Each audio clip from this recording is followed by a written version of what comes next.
Azərbaycanda müəllim olmaq. Müəllim sözünü eşidəndə ağlınıza ilk kim gəlir? Ən sevdiyiniz müəlliminiz, ən sevmədiyiniz müəlliminiz, ya da sadəcə cəmiyyətin müəllim adını verdiyi hər hansı biri? Ölkəmizdə bir çox şeylərin inkişaf etməməsinin səbəbi birbaşa müəllimlərlə bağlıdır. Fərqi yoxdur, bağça, məktəb, universitet ya da başqa təlim-tədris mərkəzləri. Bu bütün müəllimlərə aiddir. Məsələn, 20 gün əvvəl məktəbə getməyə başlayan 6 yaşlı bir uşaq təsəvvür edin.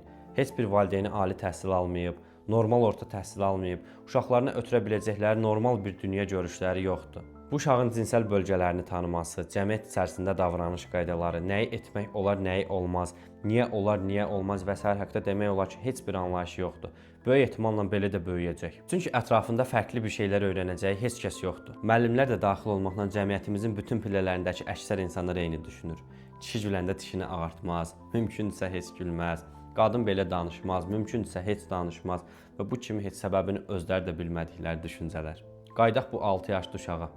6 yaşlı uşağı müsbət mənada dəyişdirə biləcək ən əsas amil onun məktəbdə məruz qalacağı mühit və bu mühiti yaradan müəllimlərdir.